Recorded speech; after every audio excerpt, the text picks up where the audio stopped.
I'm here at the Connect Americas Summit in Panama City, and I'm very pleased to be joined by Ginya Truitt Nakata and Antonio Garcia Zaballos from the Inter-American Development Bank. Thank you very much for being with me today. My pleasure. Thank you. I'd like to start off by asking you, Antonio, the Connect Americas Summit here, it's an event that brings together a lot of different people, a lot of different stakeholders from around the region. Why do you think this summit's important?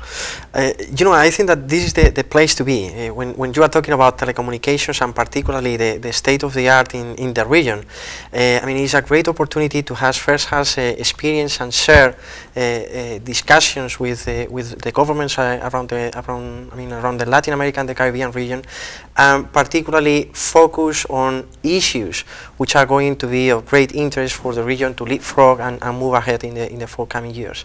So definitely is a place to be. And what are the particular projects that you're working on here? The Inter-American Development Bank is really very much focused and very much interested in the broadband thing, and particularly we are very much interested in carrying on different type of projects related to four major pillars.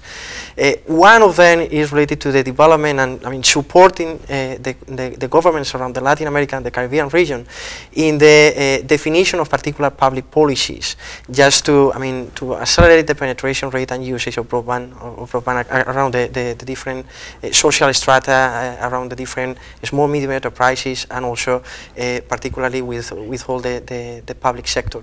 Then the second pillar, in which the Inter-American Development Bank is being very supportive, is in the review of the strategic regulatory framework, taking into consideration which are like the major trends in the sector, but also which are like the major trends that are characterizing the telecom sector in the different countries and the different regions. And then we have two additional pillars that we are very keen on supporting the countries. The third one is related to deployment of telecom infrastructure as a mean, but not as an end, just to provide broadband services and just to make the people really take advantage of the services that can be provided using the infrastructure, the telecom infrastructure itself. And then the fourth one is is very important not only to have the infrastructure, but also to develop specific services and applications in sectors like education, like health, like government, like particular projects that increase the productivity and competitiveness of the companies, and there is no any particular success if we don't have people who are really understand the benefits. That is why we are also very much interested in capacity building. So those are like the major scope of project that we are very much supporting in the region. Now you're just launching this document here, Bridging Gaps and Building Opportunity, a view from the industry.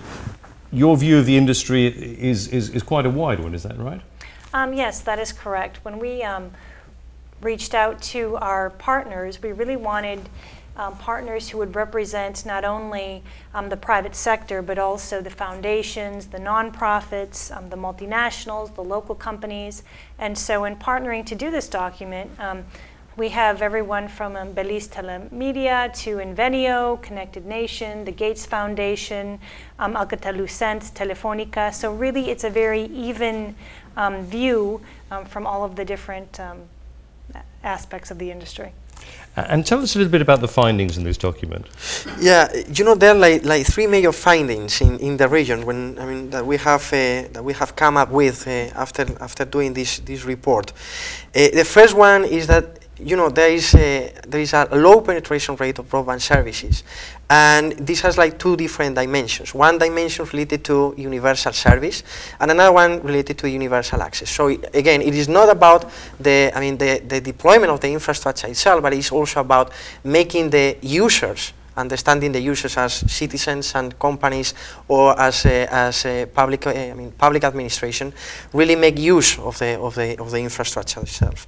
The second finding of the document is that even though there are particular countries which are having access to broadband services, the terms and conditions in terms of pricings that the populations are having is not as good as one may expect, in the sense that there is a lot to be done in order to decrease the broadband prices, the retail broadband prices around the region. And the third one is a low usage of the broadband services, in three different aspects. One is in terms of the individuals. Second is in terms of the small medium enterprises, and third is related to government issues.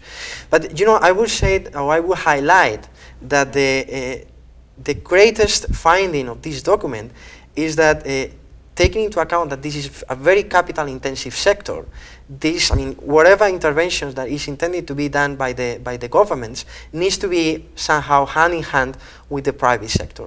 So we should, we should try to, work together, the public and the private, just thinking about where we are in a strategic view and where we want to be in the future. There are a lot of major players gathered here. What are you hoping to take away from this summit? Well, really, I think what's really key with this industry is that how much they really have their heart in the right place. That may sound funny, but in reality, when we started to reach out to the industry, they already had numerous projects on the ground that they wanted to do to really demonstrate the benefits of broadband for all of the various sectors. And I think that is a particularly key finding. And another thing I would just like to mention about this particular publication is that when we started to reach out to the industry, we had no idea what the result would be. But we got so much attention and positive feedback about what we were trying to do that this perhaps inadvertently turned into our first ever industry-wide outreach on behalf of the IDB. And as a matter of fact, we are the first multilateral to engage with the full industry all at once to really promote an issue of key importance. And are you optimistic for the future of connectivity in the region? Definitely. I think that the best proof is this type of events that are being organized. And in fact, within the Inter-American Development Bank, we have also conducted some reports showing which is the impact of increasing the penetration rate and the impact in terms of macroeconomic figures like GDP, like productivity, and also creation of employment. And we realized that for every 10% increment in the penetration rate of broadband services, the GDP is expected to grow around 3.2%. So I am as optimistic as it could be, taking into account that this is like a regional project. This is something that has to be understood by all the governments as something to be done in a strategic way, taking into account where we are and where we want to be. Antonio, Ginya, thank you very much for being with us today. Thank you. Thank you so much. Our pleasure.